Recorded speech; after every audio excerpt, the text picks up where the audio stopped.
This is the Conscious Hour, and this is part 2. Let's see while we get out of this situation. Don't you think it's about time we do something? Stage 4, you believe that Iran will become the world's fourth power. I'd like to get your thoughts on that. And the other thing that you've mentioned in another tweet, after 40 days of bombing, Iran has more leverage, not less. Let me know your thoughts on this. Absolutely. So as some of your listeners, because they probably have heard me in earlier weeks know, in the beginning week or two of the war, I explained there's a 3-stage escalation trap. Now, people ask, is there more? Yes. So we've gone through stage 1, as I said, the bombing to topple the regime, didn't collapse, harden the regime. Stage 2, that the opponent, Iran, lashes out, horizontal escalation, takes Hormuz. Stage 3, then we have the ground power dilemma.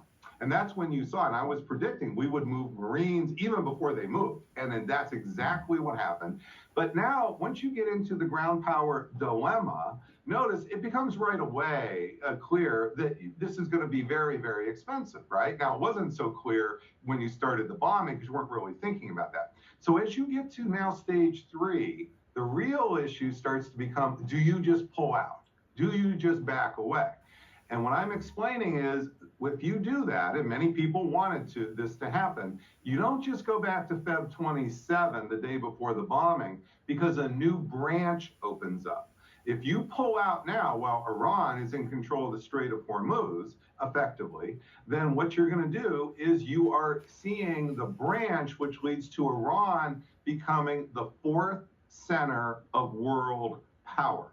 I published a big op-ed on this and the details of how this would work out in the New York Times. I'm not saying that Iran today is the 4th center of world power. I want to be very clear. What I'm saying is that we are at a fork in the road where it's not that we can just go back to Feb 27, the status quo ante. That's what everybody would love. I would love that. No, we're at a fork in the road. And this is, you see this in President Trump. I think he gets this because he already recognizes if he just cuts any old deal right now, here, it's not just he doesn't have a strategic victory to brag about. He's creating Iran as the 4th center of world power. And so that's why J.D. Vance, you hear him say, well, we got to get that enriched uranium. Because if Iran controls the Strait of Hormuz for the next 6 months or the next year, they're going to get $100 billion of extra revenue, and they already have enough enriched uranium for between 10 and 16 bombs. The intelligence assessment by anybody, I don't mean a Trump assessment, is a year from now, it's 90+% likely Iran's going to have multiple nuclear weapons. I mean, who are we fooling here? So are they going to just not do it out of the goodness of their heart? No. So this is where I'm going to come in with a Conscious Hour.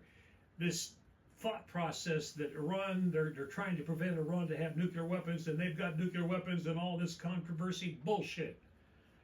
Iran, in their fundamental basics of who they are, have been around for 5,000 years. Look at their culture, look at their heritage, look at the fact that they've never had nuclear weapons. Sure, they can get nuclear weapons. Russia can give them nuclear weapons. China can give them nuclear weapons. North Korea can give them nuclear weapons. So why are we going down this road? Because that's the scenario that everybody's afraid of. So there's a real simple answer to the whole problem. Leave Iran alone. If they want to build a nuclear bomb, they have the right to, just like every other country, but they don't want to. They have been doing enrichment for their medical and run the medical isotopes and for reactors. They don't want to go into the war. Who started this thing? A guy by the name of Miloševsky. Yes, Benjamin Netanyahu. Why? Because he wanted to expand over there and take that entire region because of the Greater Israel Project. So now we get into this nuclear weapon thing. This man, this guy, this professor is right on as far as what's coming. When it comes to nuclear stuff, I totally disagree. They are not interested in doing it. They've proven it numerous times, and they told you. They told them. They said, hey, you can come over and look at our reactors. Look at what we're doing. We've got medical isotopes, so we've got nuclear reactors, so big deal. You do too. Why can't we? One thing about Iran is they don't have a record of going into foreign countries and stealing their resources, having a war machine like the United States, like the Western allies, that go in and to other countries and keep stealing resources. Go from Vietnam, go to Iraq, go to Afghanistan, go to Syria, go to Lebanon, all of the wars that the United States of America has created. Why? Because of our military-industrial complex. The bottom line is this. The man is spot on what's coming. Financially, if Iran does it correctly, they'll just say, excuse me, we got no problem opening up the straits again.